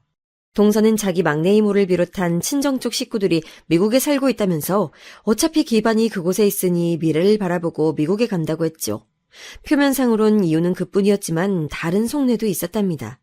시부모님께서는 막내 아들이 먼 미국에 들어가서 산다고 하니까 뒤집어지셨다가 그 뜻을 꺾을 수 없자 금방 포기하셨어요.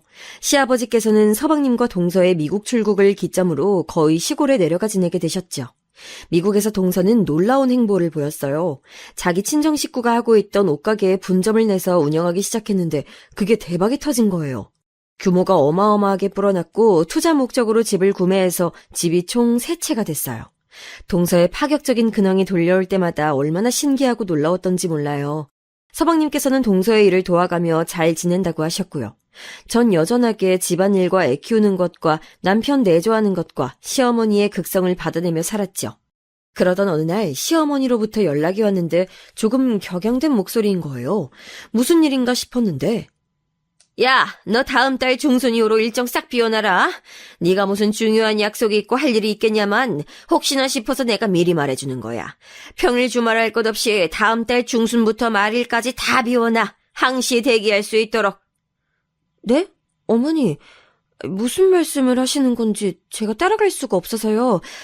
제가 무슨 대기를 할 일이 있을까요? 혹시 다음 달에 누구 병원 수술이라도 받으세요? 그런 추측밖에는 안 들어서 여쭤봤더니 시어머니께서 갑자기 호탕하게 웃으시는 것이 아니겠어요? 그러면서 이유를 알려주셨는데 바로 서방님과 동서가 한국에 들어온다는 소식이었습니다. 한국에서 주말을 3번 보내는 일정으로 잡고 들어오기로 했다고 서방님께서 시어머니께 연락을 하셨대요. 갑작스런 소식에 신기하기도 했고 반갑기도 했죠. 이번에 들어올 때 아마도 미국에서 그럴싸한 멋진 선물들을 사들고 올 것 같은데 네 생각에도 그렇지 않니? 그러니까 그에 걸맞은 대접을 내줘야지. 금이 환영을 반겨주는 티를 아주 팍팍 내줘야겠어. 그래야 작은 애도 자기 친정집보다 우리 집에 하루라도 더 있을 거 아니겠니? 아, 네. 아무래도 그렇겠죠. 저 근데 제 생각에는요, 어머니. 동서가 워낙 마음씨가 좋아서 자기 친정이고 시댁이고 구분 없이 공평하게 반반씩 머무를 것 같아요. 듣다 보니까 일리가 있네. 작은 애가 마음씨가 공명정대하다 보니 그런 자세가 있으니까 사업장에서도 사람도 부리면서 머나먼 타국에서 성공가도를 달리고 있나 보네. 어찌됐든 그런 의미에서 네가 다음 주에 한번 우리 집에 와서 기반 좀 닦아야겠다. 무슨 기반이냐고 여쭙고 싶었는데 무작정 날짜 지정해서 오라고 하시니까 이래나 저래나 시댁에 가야 하는 건 동일한지라 마음이나마 미리 불편해지고 싶지 않아서 뭔지 안 여쭤봤어요. 그리고 날짜가 돼서 시댁에 방문했죠. 그랬더니 시어머니께서는 저에게 대청소를 시키셨습니다. 베란다 창틀, 창고 정리, 하수구 청소 같은 자주 들여다보기 힘든 곳들 있죠? 그렇기에 청소할 요소가 쌓여있는 곳들을 저에게 지정해 주시면서 깨끗하게 해놓으라고 하셨어요. 저에게 청소용 고무장갑을 휙 던져주셨는데 그걸 제가 얼굴에 맞았거든요. 이때 너무 당황스러워서 시어머니를 슬쩍 쳐다봤더니 저한테 빨리 주워들고 팔에 안 끼냐고 타박을 하셨습니다. 한숨을 쉬면서 일단 베란다 창틀 닦는 것부터 시작했어요. 시어머니께선 부엌 찬장 정리를 하신다는 명목으로 부엌에 붙어 계시면서 접시 달그락거리는 소리만 내셨는데 이따금씩 베란다로 오셔서는 제가 청소하는 걸 힐끔 보시면서 잔소리도 잊지 않고 해주셨습니다. 창틀 좁은 틈 사이마다 손가락 넣어서 싹싹 닦으라고 지시하시는 것에도 전 군말 없이 따랐어요. 어차피 누군간 해야 할 청소라면 이걸 박차고 나가는 게 이상한 일이라고 했었으니까요. 그리고선 대망의 창고 정리를 시작하려고 하는데 어디서부터 손을 대야 할지 막막하더라고요. 시아버지께서 들여놓으신 장비 같은 것들도 보여서 함부로 건들기 애매했고요. 그래서 우두커니 잠시 서 있었는데 하필 그때 시어머니께서 다가오셔서는 제가 놀면서 시간을 때우고 있는 거라 보셨죠. 갑자기 제 등을 퍽 치는 손길에 놀라서 돌아보니까 시어머니께서 인상을 쓰면서 저를 쳐다보고 계셨던 거예요. 좀 억울하다는 생각이 들었지만 애써 표정 관리를 하며 부드럽게 말씀을 드려봤어요. 저 어머니, 베란다 구석에 있는 이 창고를 굳이 지금 청소할 필요가 있을까요? 청소하는 김에 구석구석 다 해놔야 좋지. 넌 귀빈 맞이하는데 어디 하나라도 놓치는 게 말이 된다고 생각하니? 아유, 그렇게 판단하는 수준이 형편없어서야. 오늘은 이렇게 큼지막한 청소만 해놓고 다음 주엔 소파랑 테이블 같은 곳 싹 청소하고 애들 귀국하기 전날엔 화장실에 물때 자국 하나 없도록 말끔하게 청소해 놓으면 돼. 네? 죄송한데 혹시 제가 그 화장실 청소까지 전부 도맡아서 하는 건 아니겠죠? 왜 아니겠니? 그럼 너 아님 누가 아니? 얘가 왜 어이없는 표정을 짓고 난리야. 아이 작은 애는 일본도 중국도 아니고 무려 미국!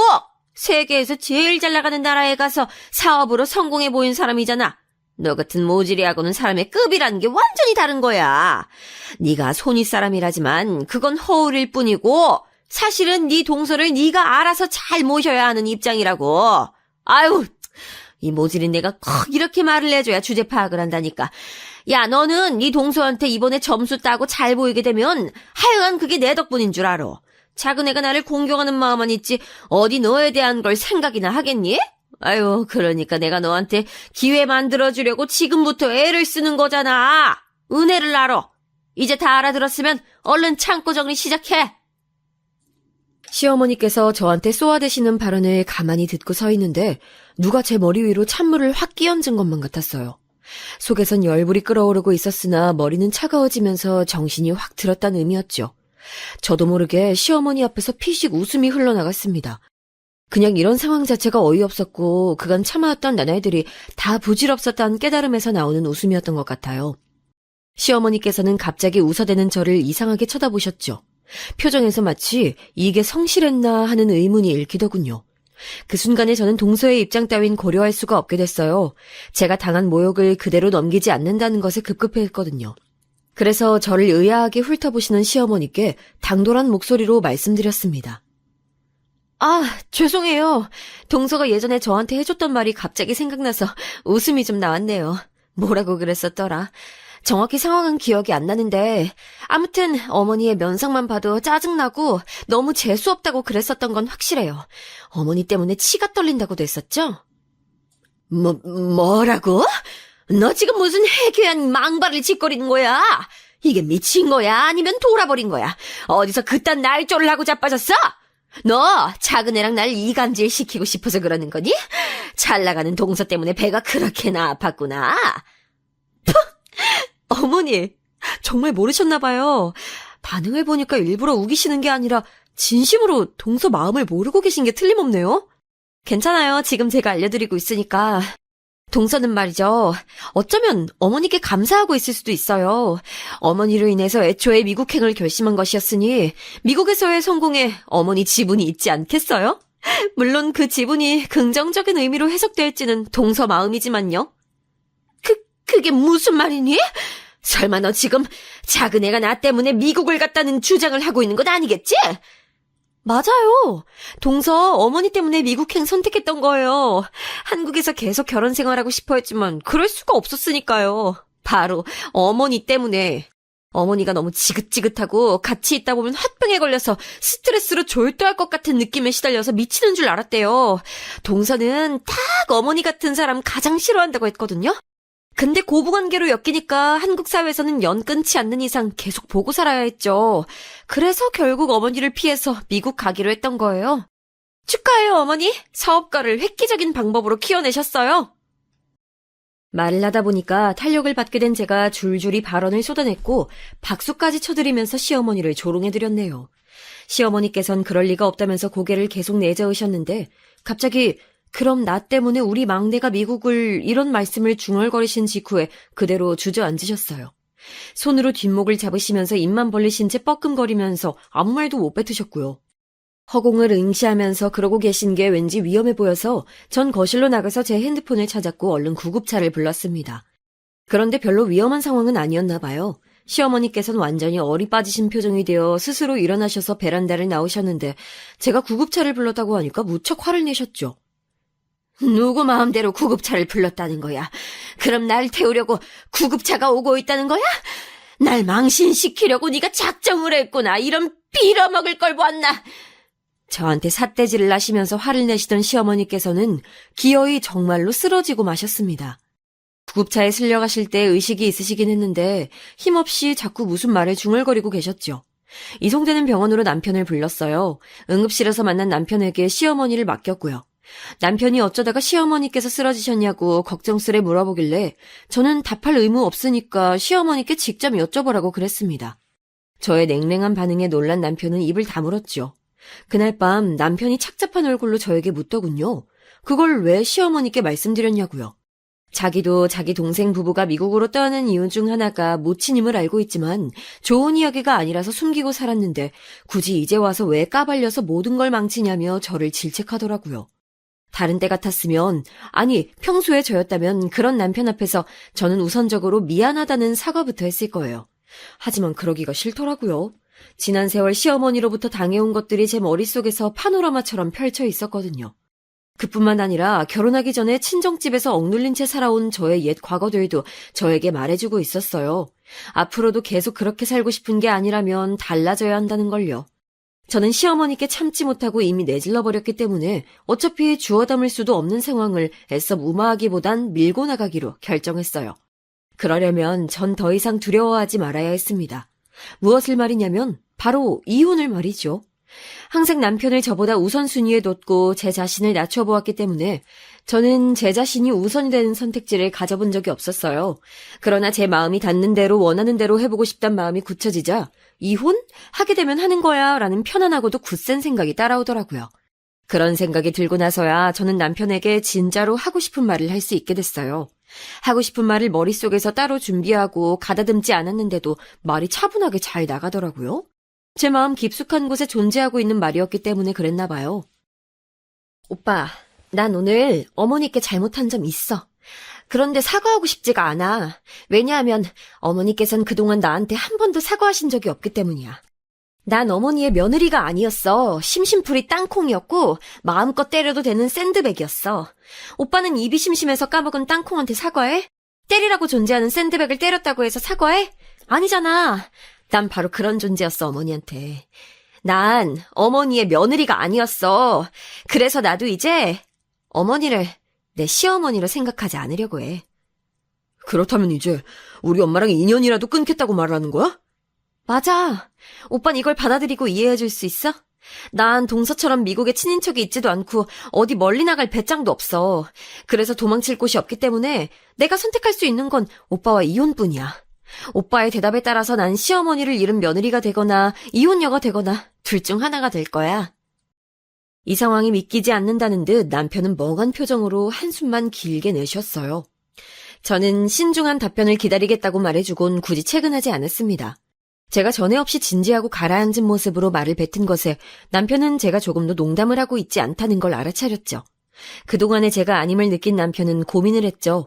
그러더니 그날 밤 자려고 눕기 전에 기껏 저한테 내놓은 소리가 이혼하면 우리 딸은 내가 데려갈 건데 너는 버틸 수 있냐는 것이었죠. 이혼하는 경우에 웬만하면 어린 딸의 양육자가 되는 건 엄마 쪽이죠.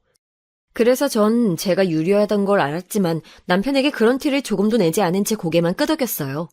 이혼이고 양육권이고 다 필요 없다는 뜻으로 받아들여졌는지 남편이 깜짝 놀라더군요. 이튿날에는 남편이 저에게 회유를 내었어요. 시어머니께서 저에게 진심 어린 사과를 하신다면 제가 받아들이고 잘 지내보는 게 어떻겠냐는 것이었죠. 그래서 제가 말해줬어요. 그냥 이혼하자고요. 제 반응에 남편은 당황했고 자기가 했던 말을 잊어달라면서 난리를 쳤죠. 결국 남편이 뱉기를 들었어요. 제가 앞으로 남은 평생을 시어머니와 일절 안 보고 산다고 해도 자기는 관여하지 않겠다고 말했죠. 또한 그 가운데서 조율할 일이 생기거든 무조건 시어머니가 아닌 제 편을 들어주겠다고 했어요. 나중에 딴소리 할까봐 각서 2장 써서 한 부씩 나눠 가졌습니다. 그렇게 남편하고 합의를 하기 전에 저는 동서랑 연락을 했고 남편은 서방님이랑 연락을 했어요. 둘이 그렇게 짠 건 아니었고 전 동서에게 시어머니께 동서의 얘기를 멋대로 해버린 걸 사과하고 싶어서 연락한 거고 남편은 서방님께 작금의 사태를 어떻게 해결해야 할지 자문을 구하려고 연락했더군요. 서방님께서는 일찍이 시어머니와 멀어지고 싶은 아내를 경험한 선배였으니 말이지요. 어떤 조언을 서방님께서 해주셨는진 모르겠지만 그 이후에 남편이 그런 결정을 내린 걸로 봐서는 대략 짐작은 가네요. 아무튼 제 사과를 동서는 흔쾌히 받아줬어요. 어머 형님, 생각해보니까요. 그럼 제가 이번에 한국에 들어가면 어머님 따로 안 봐도 되는 거 아닌가 모르겠네요. 아이 제가 배워봤자 서로 불편하기밖에 더 하겠어요. 신랑만 시댁에 보내죠 뭐. 전 친정이나 가고. 아유 형님이랑 따로 만나서 맛있는 거 먹고 그렇게 시간 보내고 싶은데 어떠세요?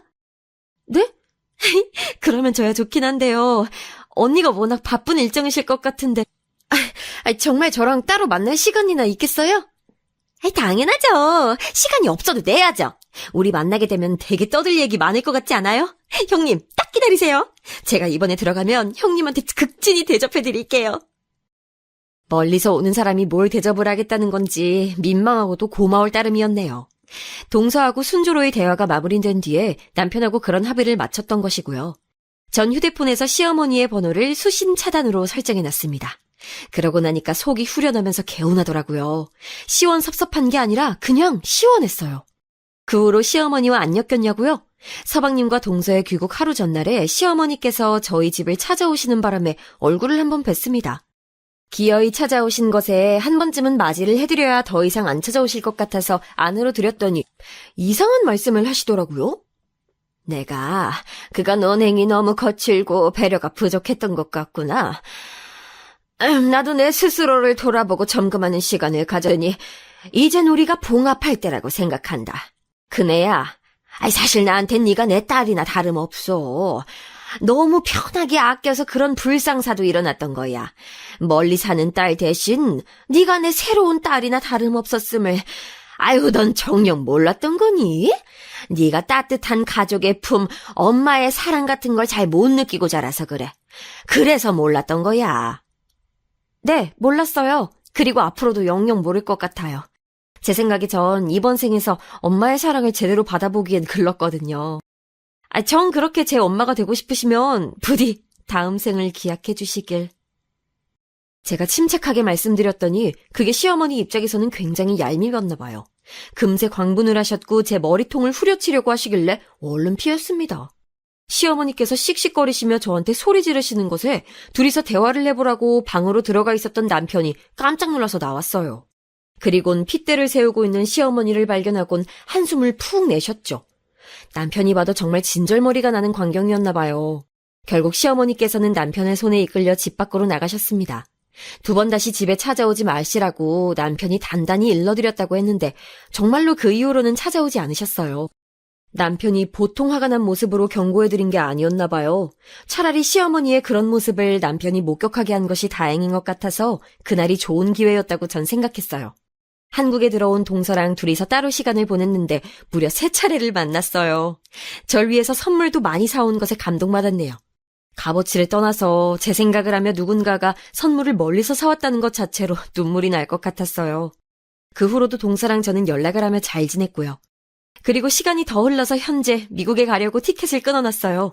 오기만 해달라고 하도 성화를 부려서 응했더니 비용은 동서 쪽에서 부담을 다 해줬습니다. 이번에 미국 가게 되면 저는 태어나서 처음으로 미국 땅 밟게 되는 거예요. 남편이랑 딸이랑 셋이서 가는 건데 어떤 즐거운 시간을 보낼지 기대가 큽니다.